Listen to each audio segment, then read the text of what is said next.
वट सावित्री व्रत केवल एक परंपरा नहीं है, यह भारतीय नारी के धर्म, प्रेम और तप की जीवंत अभिव्यक्ति है।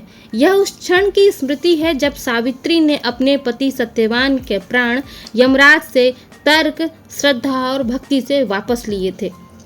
बरगद का वृक्ष यानी वट वृक्ष को शास्त्रों में अमरता, स्थायित्व और त्रिदेवों के वास का प्रतीक माना गया है। ब्रह्मा जड़ में निवास करते हैं, विष्णु जी तने में निवास करते हैं और महादेव शाखाओं में वास करते हैं। इसलिए वट वृक्ष की परिक्रमा संपूर्ण ब्रह्मांड की परिक्रमा के समान है। सावित्री उस नारी का रूप है जो धर्म, पति और परिवार के लिए मृत्यु से भी टकरा सकती है।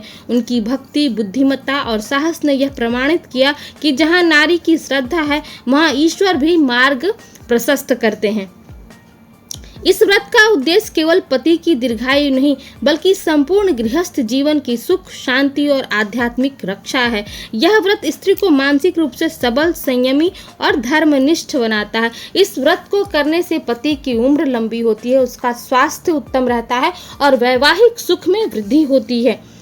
यह व्रत में नारी न केवल साधिका होती है बल्कि वह स्वयं धर्म की मूर्त अभिव्यक्ति बन जाती है। यह व्रत बताता है कि धर्म केवल वेद पुराणों में नहीं, जीवन के आचरण, निष्ठा और प्रेम में बसता है। वट सावित्री व्रत एक ऐसा पर्व है जहाँ नारी शक्ति है, नारी धर्म का ही स्वरूप है और नारी की आस्था की विजय की यह कथा है। तीनों एक होकर संसार को यह संदेश देते हैं कि जहाँ श्रद्धा है वहाँ जीवन और जहाँ धर्म है वहाँ अमरत्व भी है। तो आप सब भी इस व्रत का लाभ उठाइए।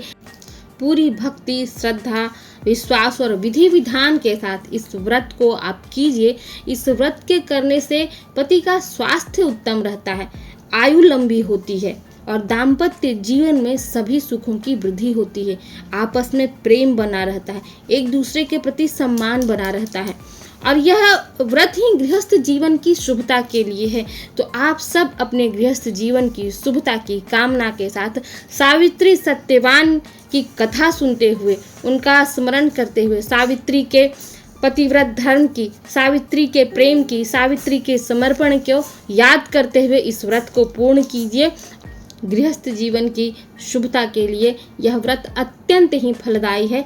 आप सब इस व्रत को करके अपने गृहस्थ जीवन को शुभ बनाइए, सुखमय बनाइए। वीडियो अच्छा लगे तो लाइक, शेयर, सब्सक्राइब अवश्य कीजिएगा। धन्यवाद।